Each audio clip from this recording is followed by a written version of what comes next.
Esta semana la Argentina estuvo marcada por varios hechos, pero entre ellos hubo dos que tienen un curioso vínculo, aunque aparentemente son dos cosas absolutamente diferentes.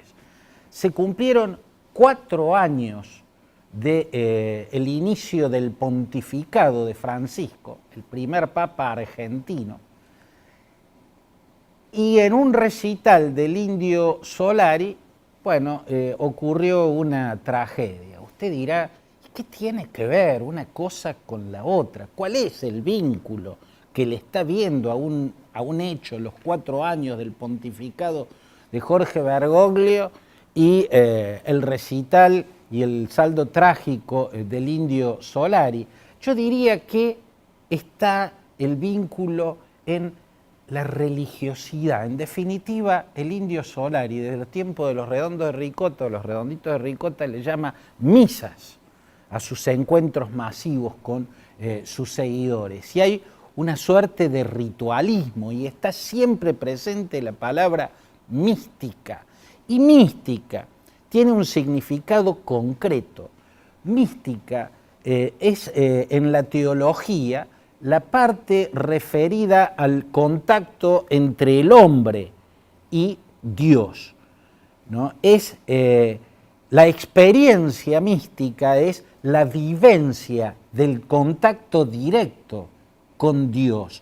Hay hasta una literatura mística, prácticamente a lo largo de toda la historia. Algunos fueron géneros de particular fuerza, ¿no? Como por ejemplo la literatura ascético-mística del siglo XVI en España, en la España en la que reinaba Felipe II, más propiamente en Castilla, es donde nació esa literatura que representaba el fanatismo religioso que caracterizó a España desde sus orígenes, desde sus dos fanáticos fundadores, Isabel la Católica y su marido Fernando de Aragón. Digamos, lo planteo de este modo. Quien siga mis páginas lo sabrá, no será una novedad. Yo no soy religioso. En todo caso, pienso que una religión tendría que tener como objetivo a ser un hombre mejor, a ser una mejor persona. Si algo, desde mi punto de vista agnóstico, justifica la existencia de una religión, esencialmente es el objetivo de hacer un hombre mejor, una mejor persona. Y la verdad es que cuando uno mira y estudia la historia de las religiones, ve que todas ellas han trabajado más para la propia existencia que para hacer un hombre mejor. En todo caso, lo que han sabido darle al hombre, al ser humano, es un consuelo momentáneo, han sabido cubrirle una necesidad, ¿no? Cubrirle o darle un bastón para apoyar ese peso existencial de sabernos mortales. Indudablemente, la religión tiene una gran utilidad como consuelo, lo tiene también como origen de las leyes. Bueno, el tema es muy amplio, pero quiero decir que sería fácil probar estadísticamente que ninguna religión logra hacer gente mejor. Las estadísticas revelarían claramente que los crímenes son cometidos tanto por gente religiosa como por gente no religiosa. La envidia está tan presente en los religiosos como en los no religiosos. Ninguna de las cuestiones oscuras de la condición humana han sido abatidas desde la convicción religiosa. Por eso creo que a la hora de analizar un papado, y acá vamos a hacer un breve análisis de los 4 años de el Papa Francisco, desde mi punto de vista, mirando la religión de una forma crítica y desde afuera digo, yo creo que en lo esencial no hay en este papado algo significativamente diferente a todos los antecesores. Yo diría que uno solo de los papas de los últimos siglos pretendió lo esencial, de la religión, a ser una mejor persona, a ser un mejor ser humano, un ser humano más bueno. Y ese fue Angelo Giuseppe Roncalli, el gran Papa Juan XXIII. Pero eso es una opinión personal. A la hora de analizar 4 años de papado, podemos resumirlo en un rasgo fundamental, la dinámica. Jorge Bergoglio no se sentó en el trono de Pedro a vegetar, sino a hacer cosas, y lo hizo desde un principio. En el campo de lo interno de la Iglesia hubo 2 rasgos fundamentales. El acercamiento a los teólogos de la liberación, no a la teología de la liberación, pero sí a los teólogos de la liberación, que tenían una sanción impuesta por la jerarquía eclesiástica desde los tiempos de Juan Pablo II, cuando el custodio del dogma era Joseph Ratzinger, ¿no?, que era el prefecto para la Congregación de la Doctrina de la Fe, el ex Santo Oficio. Ratzinger y Karol Wojtyla, Juan Pablo II, habían sancionado a los teólogos de la liberación imponiéndoles el silencio. Bueno, levantó esa sanción el Papa Francisco. A mí me parece positivísimo. También me parece positivo su enfrentamiento con la curia romana. La curia romana es esa burocracia, es al mismo tiempo una suerte de nobleza y una burocracia eclesiástica que está fundamentalmente en el Vaticano e históricamente ha defendido más sus prebendas, sus intereses, incluso en el último siglo sus negociados, sus oscuros negociados, que lo que se supone que debiera defender la Iglesia católica. Bueno, por emprender una lucha frontal contra los nudos de corrupción que hay en el Vaticano, Francisco se ha enfrentado con la curia de Roma, me parece otro signo muy sano. En cuanto al dirigente, al estadista, porque un papa es también un jefe de Estado, en el escenario internacional tuvo 2 actos de mediación. Uno le salió muy bien, el otro, desde mi punto de vista, le salió muy mal. Al que le salió muy bien lo promocionó por todos lados, al que le salió muy mal lo dejó con un perfil muy bajo. El que le salió muy bien fue su rol de comunicador, de canal de contacto entre Estados Unidos y Cuba para ese histórico acercamiento que incluso derivó en la visita de Barack Obama a Raúl Castro en la isla caribeña. Ahí actuó con mucha eficacia el Papa Francisco, actuando como canal. Los impulsores fueron Raúl Castro y Barack Obama, pero él fue el canal de mediación y lo hizo muy bien. La que le salió mal fue en Venezuela.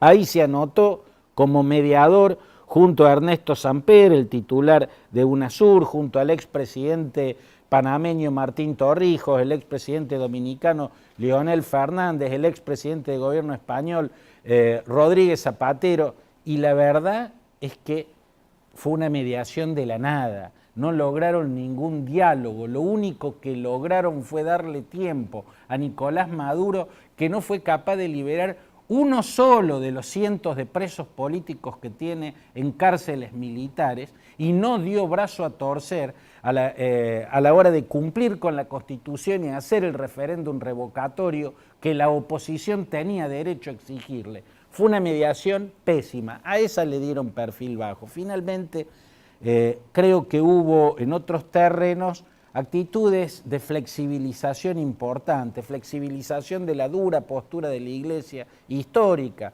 frente a los matrimonios divorciados o frente a los homosexuales, dureza dogmática que el propio Francisco en sus tiempos de cardenal Bergoglio había sostenido con la misma virulencia, con la misma agresividad, pero como Papa la cambió y la flexibilizó. No mucho, no lo suficiente, pero la flexibilizó y me parece positivo. Lo otro es el paso de flexibilización en el tema del celibato. Este es un tema muy antiguo de la Iglesia, no es un dogma, es algo que se puede cambiar, es una política de la Iglesia. Prácticamente se remonta a los primeros siglos de la Iglesia, tiene que ver, por un lado, con una fobia hacia lo sexual o con una mirada muy oscura de lo sexual. El propio Agustín, en su Civitas Dei, la ciudad de Dios, su obra máxima, se expresa casi con desprecio hacia el sexo. Llega a decir que nada es más pernicioso para un hombre que la caricia de una mujer, ¿no? La realidad es que es exactamente al revés. Pero bueno, yo no le voy a discutir a San Agustín. Digo que las razones del celibato, que finalmente varios siglos después va a convertirse en una política rígida, tienen más que ver con lo político que con cuestiones espirituales y de la misma sexualidad, ¿no? Lo político era la influencia de las mujeres, de los papas, de los obispos, de los cardenales, las herencias de los hijos, ¿no? La propiedad de la iglesia quedaba en juego y lo solucionaron de una forma muy concreta. Un hecho político que entre las desventajas tuvo muchas. Una, reducir el número de sacerdotes. La segunda, degeneraciones como la pedofilia. De generaciones que prosperan, donde la vida sexual tiene una anomalía o se le impone algo que está fuera de lo normal. En el campo entonces de los 4 años del pontificado de Francisco, reconociéndole muchísimas cosas, si tuviera que criticarle algo diría, hay en él un tufillo mesiánico, hay en él algún mesianismo. Lo tuvieron casi todos los papas, yo diría que no Juan XXIII, que no Pablo VI, que no Joseph Ratzinger, Benedicto XVI, ¿no? Pero no lo abolió Francisco desde mi punto de vista. Y creo que el mesianismo es uno de los rasgos que saltó ahora a partir de las muertes en el recital del Indio Solari. Muchos buscan un culpable, muchos quieren culpabilizar. Yo ni me voy a pronunciar al respecto porque carezco totalmente de elementos, pero hay algo que está claro. Hay un mesianismo, un genio musical, la música de los Redonditos. A mí siempre me apasionó, a mí siempre me deslumbró, ¿no? Pero el discurso siempre fue mesiánico. Siempre me encantaba escuchar su música y me repelía un poco escuchar su discurso en donde veía mesianismo y donde veía una egolatría que a partir de los hechos de estos días en Olavarría empieza a ser señalada por todos, pero no todos desde afuera del rock, desde adentro del rock se lo están señalando, desde adentro del rock. Yo creo que muchos se equivocan al señalar que esto pasó por una cuestión de tacañería. Para trabajar poco hace un solo recital y en ese recital tiene que juntar toda la gente que estaría haciendo muchos recitales y trabajando mucho más. Yo no creo que sea eso. Creo que tiene más que ver con el ego. Mire, en 1969 se hizo Woodstock, ¿no? Esa primer gran feria del arte y la música, así se la llamó, que se realizó en el norte del estado de Nueva York, no en el condado de Woodstock, donde su población rechazó, cuando le dijeron que irían 60.000 personas, los habitantes de Woodstock dijeron, ni loco, Woodstock es una pequeña ciudad en el condado de Ulster, ¿no? El mismo nombre de los 6 condados del norte de Irlanda. En Woodstock no se hizo a 70 kilómetros de Woodstock, donde se consiguió alquilar el predio de un granjero. Un tipo le alquiló el campo. Esperaban 60.000 personas. Fueron más de 400.000 personas. Y hubo 3 muertes. Duró 3 días el festival de Woodstock, histórico. Pero quienes lo organizaron no tenían ningún antecedente. Esperaban realmente 60.000 personas. Le parecía que incluso si llegaban esas 60.000 personas estaban logrando un récord absolutamente inédito, ¿no? Es como Colombia en el campo del narcotráfico. Colombia no había antecedentes que le revelaba el cáncer que estaba creciendo en su interior cuando apareció Pablo Escobar, el cártel de Medellín y el cártel de Cali de los hermanos Rodríguez Orejuela. Los que no tienen disculpa es los que vinieron después. Después de Woodstock, no hubo más Woodstocks en los Estados Unidos, a pesar del hito histórico que significaron aquellos 3 días de rock, ¿no? En el norte de Nueva York. En el caso de este recital, con casi 300.000 personas, o más. Lo que yo veo más que tacañería, hacer un solo recital para ganar lo que debería ganarse haciendo 20, yo lo que veo es el afán de hacer el otro Woodstock o de alcanzar a Woodstock, ¿no? El ego, el ego de quien mesiánicamente quiere mostrar las multitudes infinitas que solo él es capaz de convocar. Y en esto aparece un problema típico de la Argentina que se ve también en la política, no solo en el arte. Un país que valora demasiado una palabra por la que yo siento algún desprecio, la mística, ¿no? Acá estaba la mística del peronismo, el kirchnerismo supo construir desde un aparato de propaganda una mística, y los otros se reprochan no saber construir una mística de sus propios partidos. El peso de la mística empieza a ser demasiado caro.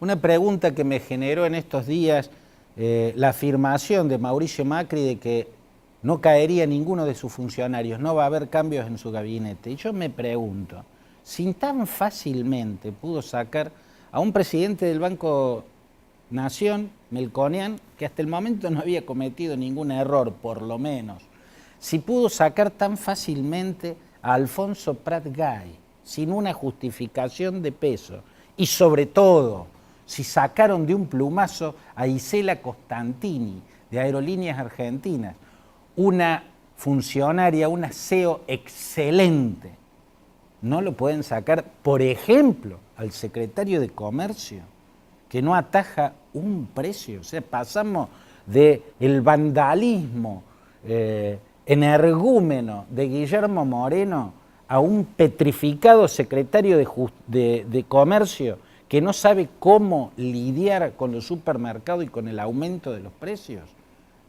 ¿Le parece realmente a Macri que no hay ningún ministro que sacar, ningún secretario, ningún funcionario que cambiar en su gabinete? La otra pregunta, el kirchnerismo, que se la pasó denunciando que eran destituyentes los opositores cuando los opositores nunca habían pedido un juicio político y nunca habían hablado de que era un gobierno, el de Cristina, que tenía que terminar antes de tiempo. Y el kirchnerismo lo está pidiendo, lo dice, ni siquiera lo puede disimular, pide la caída de este presidente. En fin, cosas grises, a veces oscuras, que pasan en estos días. Hasta la próxima página.